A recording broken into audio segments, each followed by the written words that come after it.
Good morning, good afternoon, good evening, wherever you may be. Welcome to number 10 of Soccerspective's Fanzone Podcast. Woohoo! We're your presenter, the one and only Jonathan Pulcinelli. I hope you're all doing good, people, soccer fans all over the world. So we had, as always, a cracking weekend of soccer, people. So I'm going to get right into it. So we're going to start as per always. By the way, this is the second episode from the rebranding. If you enjoyed the last episode, if you're enjoying our social media posting, we're really pushing it for December, people. So in return, if you can just like and subscribe to our channel, get this voice going. Your voice is what matters. Thank to all of you who are supporting the channel, the social media pages, liking, engaging, subscribing. Thank you a lot. You are our number one fans, every one of you. Okay, so nice, much appreciated. So let's kick off and let's get into the news of the week, people. So we're going to start off with our first headline of the news is the one and only Liverpool's best player of the moment, Mohamed Salah, who as his contract is finishing in January, and as of January he is able to negotiate with clubs outside of the Premier League, the UK. There's many clubs interested. There's big talk of Juventus, which is my team, and I would not mind seeing Mohamed Salah, who is having one of the best seasons as of now. So he's having 13 goals and 9 assists in this Premier League 2024-2025 season. So bravo, Mohamed Salah. Next news, we are going to North America. Messi has been voted the MLS most valuable player.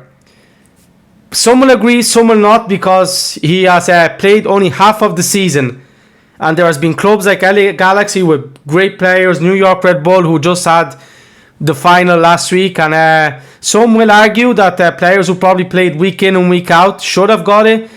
Do you think that Messi's name always gives him a bit of a right or a push to win these awards? Personally, he played fantastic, but he did not help Inter Milan win the MLS, and he has only played half of the season. So I would question a bit that award. I do think that due to the nature of his name and probably to keeping him in the MLS to get fans in, I think that's why maybe they awarded it. I'm not sure, I could be wrong. What do you people, fans, think? So next one, we are staying in North America. MLS have been crowned the 2024 MLS champion. So well done to LA Galaxy. So LA Galaxy won 2-1 over New York Red Bull to a sellout crowd at the Dignity Stadium in Los Angeles. There was 26,812 fans. For me, from Europe, which we love football, soccer, 26,000 as a sellout crowd, that is low. You get that in second or third division. So I think that's why North America needs the Messis to just elevate. Okay, it was a full capacity at the stadium, so I'm sure they could have sold more. But then again, a club like LA Galaxy, the most titled, 6 MLS, then you need to upgrade the stadium or play in a different stadium because you need to get more fans in there. So that's how you're going to push the team up. So yeah, that was a 2-1 win over New York Red Bulls. So hard luck, New York Red Bulls. You had a good season. So next, we are heading to Germany, where Bayern Munich's number one goalkeeper, Manuel Neuer, has been ruled out until January due to a fractured rib. So get well soon, Manuel Neuer. The next news goes to Italy. We mentioned this on our last podcast, and is to the young 22-year-old player of Fiorentina who had a cardiac arrest. He was resuscitated on the pitch after 13 minutes. So he has an operation tomorrow that they will implant a removable defibrillator under his skin. So I'm not sure how that works. I'm not a medic or that, but seems like medical technology is advancing, and let's see if we will see him back on the pitch. But he will be in operation as of tomorrow, he will be diagnosed, I think, or he will be in the hospital until the 14th of December. So we wish you, Eduardo Bove, a speedy recovery. Your health is what matters more, and we will see you back on the pitch, I'm sure, eventually. You're 22 years of age, and being Italian, he's not going to give up. He's going to come back, and their only way is they're going to have to force him not to play. But let's go. Next and last topic of the day, and the most important, is Manchester City. What is going on at Manchester City? Are we witnessing the fall of the Manchester City, the greatest Premier League club in the last few years? Manchester City are not performing, people. So their last game, they were away in Crystal Palace and they drew 2-2. They came back twice, so 1-0 Crystal Palace 1-1, 2-1 Crystal Palace 2-2. Manchester City, I'm not sure. What do you fans think is happening at the club? Because I believe we might be witnessing a downfall gradually, because they were at the peak for so long. You have Liverpool now back up there, Arsenal, Chelsea playing good games. Manchester City are not performing.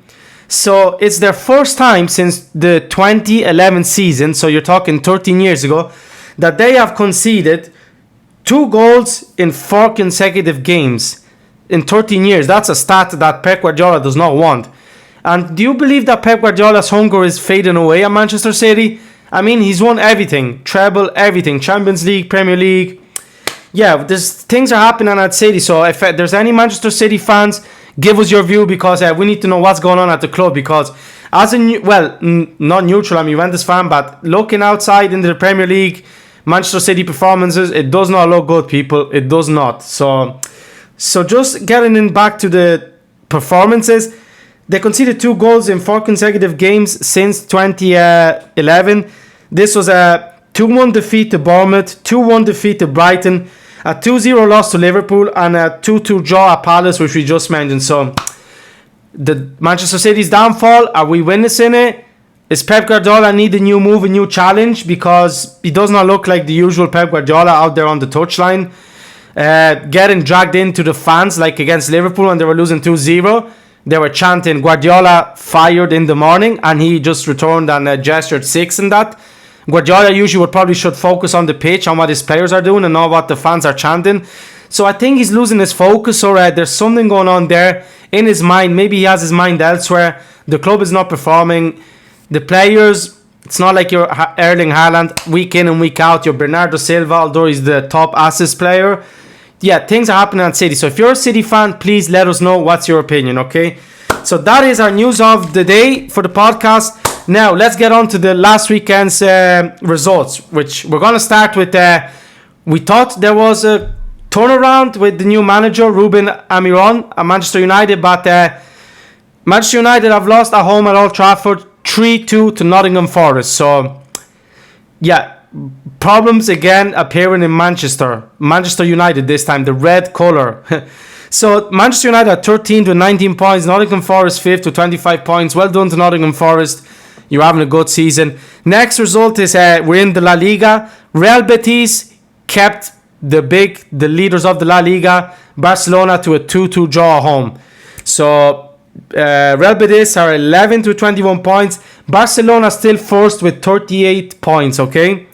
Next is we're staying in the La Liga, and it's the number 2nd in the league. So Girona, who are 16th with 22 points, played Los Galacticos, Florentino Perez's team, with the not so performance so good Mbappe. But in this game, he did get a goal. So I still believe in Mbappe is going to have a good season. It's not easy to go in Real Madrid with the fans to perform like he did at PSG. With, by the way, my opinion, La Liga, the French league, yeah, it's different. You know, you have big clubs in La Liga. Also, taking nothing away for the French league, but there's more of a competition in La Liga, hands down, as a soccer fan. So, Girona 0, Real Madrid 3. Real Madrid now are 2nd with 36 points, 2 behind Barcelona with 1 game to go. So, if their game, 1 game in hand. So, if they win that 1 game, they are 1 point ahead. So, Barcelona losing the gap. These draws, they can come at the end of the season and be counted for. Our next result is an interesting one, because I put it there because, as you know, the championship in the UK, in England, that's the league that you can win the most by getting promoted. You're talking big TV rights, money, millions. And I am saying this result to my colleague and fellow soccer podcaster. So for his touchline talk. So the Brandon Faust. Brandon, well done to Leeds. You guys won 2-0 against Derby, and you guys now are 2nd with 38 points against Derby, who are 16th with 20 points. So Leeds looks like you're having a good season. Maybe I'm my co-host of his serious podcast, Brandon. You might be talking about the manager of Leeds now soon and analysing that because you're performing, you know. So, well done to Leeds. But still, I think me and Brandon have a bit of a challenge because Juventus, Leeds, maybe if Leeds get into the Premier League, we will have to analyse the two teams. And actually, at the moment, I don't want to do that because Juventus are not performing the best. And with that said, I am going to Juventus because Juventus drew 2-2 at home against Bologna, which was Thiago Motta's, our current manager, last team. The players were booed, the manager were booed, they're being criticised, and as a Juventus fan, rightly so, because we are not performing. There's too many draws, we are losing points. There's no hunger from the players that I see from the pitch. Great potential, great players, but there's something not clicking. And Juventus now, with that draw, we are 6th with 27 points. Bologna 8th with 22 points. So, Juventus fan, I am not happy with that, okay? So, by the way, getting back to Leeds. Leeds are just 1 point behind Sheffield United, who are 39 points. So, 1 point there. Next, we're going to London. There was 2 London derbies this weekend. First, Fulham Arsenal 1-1. Fulham with 10th with 23 points. Played against Arsenal, 3rd with 29 points. So that's a bit of a break from Arsenal. Our result of the week is we're staying in London City, great city. I just visited recently. So big, so busy. But it's we are going to White Hart Lane for Tottenham v Chelsea. Tottenham won 3, Chelsea 4. What a game, 7 goals. What is fantastic about this? Cole Palmer, the England international, he scored a fantastic penalty, people. He did the Panenka, so that's when you run and just chip the ball, keeper goes, and he's looking at the ball go in like slow motion. So this guy is a fantastic talent and a great future ahead. So this puts Chelsea 2nd with 31 points, Tottenham 11th with 20 points. So looks like a London team, Chelsea is performing good at this stage of the season. Next we are going to La Liga in Spain, where Atletico Madrid, the result of the round in Spain was Atletico Madrid 4, Seville 3. So this leaves Atletico Madrid 3rd with 35 points, Seville 13th with 19 points. So Diego Simeone's team is starting to catch up with the leaders, Barca and Real Madrid. Next, we are going to the Serie A with Antonio Conte's good performer in Napoli, who lost at home to Lazio. So this leaves Conte's Napoli 2nd with 32 points, and Lazio are 5th with 31 points. So as you can see, there's 1 point in between like 3-4 teams there. So that's a tight, competitive season in Serie A this year. So good to see for Serie A. Well, not for me because Juventus are not performing, but as a soccer fan, that's the beautiful game and I love it, you know. So next we are going to the Netherlands, where I used to live, and I used to go see the Ajax, so the Amsterdam team. They are not performing as good as usual, and they lost away to AZ Alkmaar, who are 6th with 26 points, and Ajax are now 3rd with 33 points. So in Amsterdam, yeah, they need to get going there because they have a big fan base. Ajax is a big club, one of the best European history dating back. So, and our final result of the day, we go to Brazil, as we mentioned on the last podcast, where Botafogo, I hope I said that right. If there's any Brazilians out there, please correct me, but Botafogo won 2-1 against Sao Paulo to win the Serie A championship. So on 3, a big round of applause to Botafogo. I hope I said that correct. So are you ready? 3, 2, 1. Forza Botafogo! Woohoo! Well done to winning the Brazilian Serie A of 2024. Very good. I have a lot of Brazilian friends actually from Sao Paulo, from my Irish side in Dublin. So hard luck, people. Okay, so this week we have the Champions League as of tomorrow, and the games that I'm going to go through is Girona, Liverpool are playing. I'm going to go with Liverpool win. Bayer Leverkusen, Inter Milan in Bayern. I'm going to go for a draw in that game. Shakhtar Donetsk, which are performing incredibly with whatever issues are going on in Ukraine and that, but this is a Ukrainian team. They are playing fantastic this season. Well done for representing Ukraine in that. But yeah, so they are playing Bayern Munich. And yeah, so this game I'm actually going to go, I think Bayern Munich will go. Bayern Munich are Bayern Munich. Even though without Neuer and Harry Kane, they are still going to go for it, I think. Next, we are in London, Arsenal, Monaco. I'm going to go with Arsenal. What I think might be the game of this round, that there's 2 actually. I'm not being biased, but Juventus are playing Manchester City in Turin. This is going to be a fantastic game. The other game, I believe, might be the best game of... Well, by the way, Juve Manchester, I'm going to go for a draw. So, with City not playing the best, Juventus, I would have went for the win, but I'm going to go for a draw because both teams are not performing. But my game of this midweek is Borussia Dortmund, last season's finalist, against Barcelona. So, in Germany. This, for me, is going to be a cracking game because Dortmund, the yellow wall, they call it, they have some of the best fans.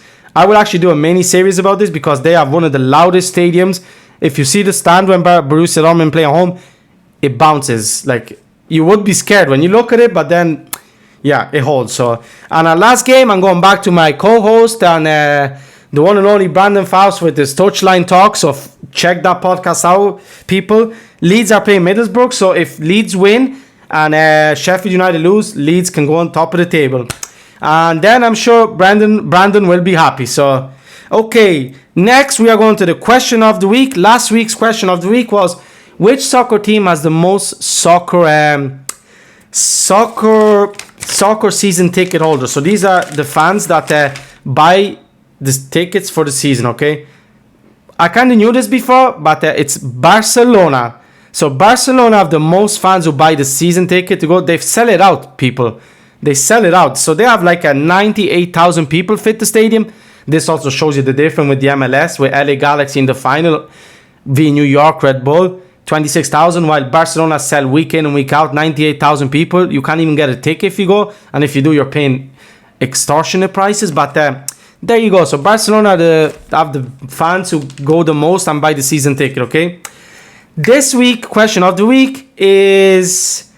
So which soccer team, I'm going to stick with the fans because this is Soccerspective Fanzone. Woohoo! So which soccer team sells the most soccer jerseys? I think this is quite easy because if any nation and if you travel and you see these jerseys everywhere, people. You see them everywhere. I'm not giving any clues or that. Google if you want or just go with your opinion, your thoughts or your perspective. But if you walk down the street, I'm pretty sure in any city, you will not walk probably 1 or 2 hours without seeing someone wearing one of these jerseys with some of the biggest names out there, always and previous. So that's our question of the week. Which soccer team sells the most jerseys? So now, people, I hope you are enjoying this number 10 of the Soccerspective Fanzone podcast.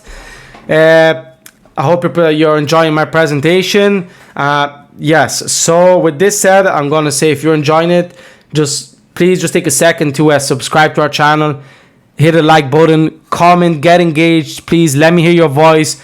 Tell me what you want me to talk about on the next podcast or anything on our social media. If you want us to talk about something, analyze something, if you would like to see posts more about women's soccer or more maybe Middle East with Al Ittihad and Al Nassr which actually Al Ittihad, Karim Benzema's team, bet Ronaldo. If you want to know more about the league, the Saudi league, if you want to know about the emerging African players or the Asian soccer, whatever you want to know, let me know, and I am going to focus on that. And let's educate ourselves and let's see what's going on. And yes, let's enjoy the beautiful game globally. From north to south, west to east, all over. We love this game. It's a beautiful game. This game is for everyone. Male, females, old, young, everyone. The ball is round. The ball can be kicked by everyone. So, people. So if you enjoy what we're talking about, what we're doing, what we're creating, just please subscribe, like this video, comment how great of a presenter Jonathan is. Okay, but jokes apart, this is my favorite part of the podcast, and it's our fan of the week. Woohoo! So this week's fan of the week goes to I need to take a picture here because it was actually quite a comment. So last week we had the fan last week was Greco 1114 who commented on So parking the bus, about the tactics. You can go back and see the podcast. I won't go through it again, but go back to episode 9 if you want to see last week's winner. So this week's, it goes to, let's get it here. So our fan of the week this week commented under one of our social media posts, which is a short video as well, which was this one here, by the way. Discover how to effectively implement a distinctive tactical system during a busy schedule. So it was about tactics and the coaching view and the principle behind strategies, okay? And interestingly, our fan of the week commented, and again, the coach get all the difficult questions about tactics, skills, and vision, but ask the same question to the actors, the players, and tell them that you don't see what the coach wants, and tell them that they have to leave the club because they have a lack of talent. Always the coach is on the brink and get really tired of this way of journalism. It is a lack of intelligence because nobody wants to see the squad standouts of the team and staff. And I actually agree with you. I believe that players nowadays, especially, I'm sorry to point it, but at Manchester United, they are spoiled. They are changing coaches like there's no tomorrow. And it's the coach who gets all the criticism, gets the questions from the journalists, while I would like to actually put the players there. They are the ones sometimes that they are wearing the jersey. They did not perform. You didn't chase back the attacker. You didn't train good. You didn't rest for the match game. You didn't follow the instruction or strategy of the coach. So I totally agree with our fan of the week this week and our comment. And this is what it's about: challenging videos, challenging what we put, and challenging strategies, challenging journalism, podcasting, challenging improves and helps us grow, and definitely, and also gives different viewpoints. So I totally agree with this because managers always get the worst of it. You don't see players that much going in after 5 games in the season going, that's it, your contract is gone, finished, leave the club. No, they will sit in the bench and keep enjoying their paycheck and keep going week in and week out. While the coach, he will get you lose the next game, you're gone, done, you know. So I totally agree with this. And so with this said, our fan of the week for Soccerspective Fanzone number 10 episode goes to Florence Nightingale. Woohoo! Vai e forza Florence, well done. Very well earned. You are fan of the week. I will send you a comment within the next day or two to say thank you for your feedback. I would love for you to comment under 1 or 2 other videos that we might have.